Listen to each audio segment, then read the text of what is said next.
So a question that I receive a lot is about Stadia's next generation of hardware upgrades, and when we do see those upgrades, what could we potentially see the games running at? Will they be next-gen graphics, full-blown ray tracing, and with the games coming out in 2021 on the new consoles as well as the new graphics cards on PC, I think a lot of us here are left wondering, when are we going to start to see next-gen upgrades on Stadia itself? That's a question we're going to go ahead and try to tackle in this video. Consider hitting that like button, subscribe to the fastest growing Stadia and cloud gaming community, as well as hit that notification bell. So a couple things first before we go further so we can have some context. Stadia's plan has always been to evolve, at least be on par with the next generation of gaming. They've even touted at points that this platform could potentially evolve to have 8K 120 FPS. And while there will always be a niche for gaming on the go with Stadia, there is a lot of us that want our games that we buy to have the bells and whistles of next-gen visuals and upgrades. We've talked plenty about things like ray tracing.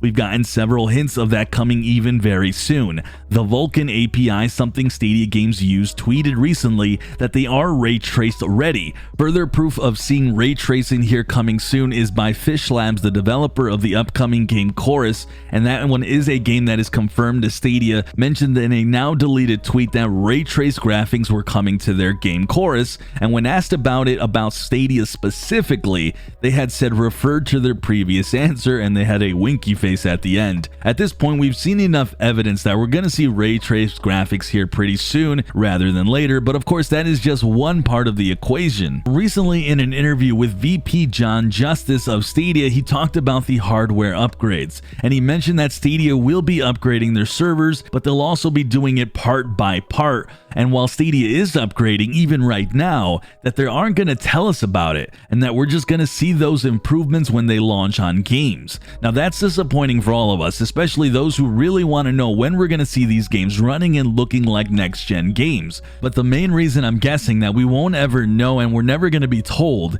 is because it's up to developers at the end of the day to deliver on Stadia's next-gen ports, unless Stadia brokers a deal and gives a financial incentive to these companies to make sure games are running at the very optimum, which we did see in a leak months ago when we found out part of Stadia's deal to bring Resident Evil Village. Now in these leaked documents, and I don't want to show them in full because I don't want to get in trouble, but essentially hitting certain milestones was a requirement for the full $10 million payment that Stadia has made or will make to Capcom, and those requirements were that 60 FPS was available in all resolutions, including 4K with both stereo and surround sound.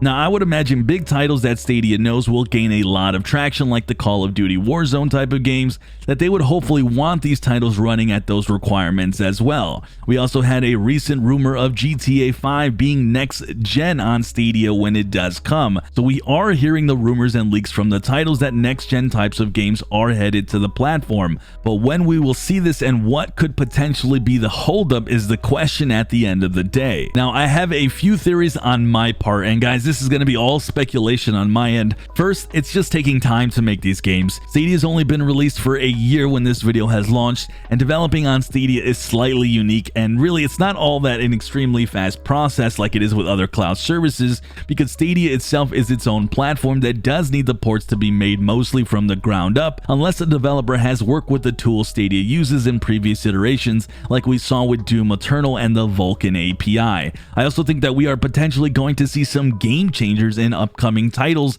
if they do launch on Stadia. For example, if we were to see Call of Duty Warzone on Stadia, I personally would not be shocked if we were seeing some underrated features not used in a lot of games like Stream Connect. If Stadia is capable of dropping bags of cash to these developers and publishers, why not drop a little more incentive to make playing on Stadia a completely unique experience? Imagine playing Battlefield, Fortnite, or Call of Duty Warzone with a feature like Stream Connect where you can see all your teammates and you can coordinate even better, or incorporate streamer features like crowd play, making it that much more appealing for streamers to play via Stadia. I think this could potentially explain some of the delay with some of these titles.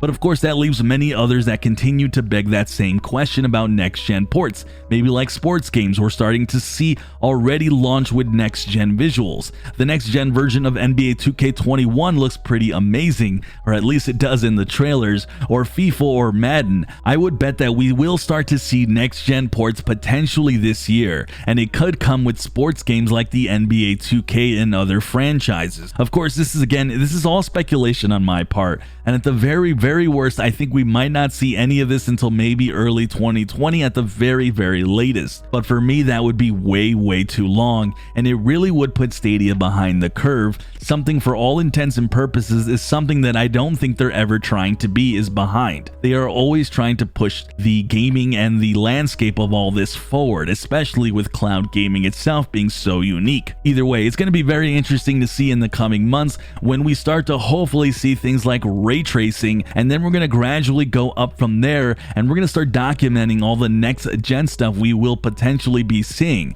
I for one am very excited because the beauty of Stadia is we're never going to have to pay for those next gen upgrades ourselves. So with that, let me know your thoughts on when you guys think we'll start to see Stadia have more and more titles featuring next gen visuals and upgrades. I'm definitely curious to hear your thoughts on the topic down below, and of course I do read all your comments. As always, I'm Sunny, and I'll see you guys in the cloud.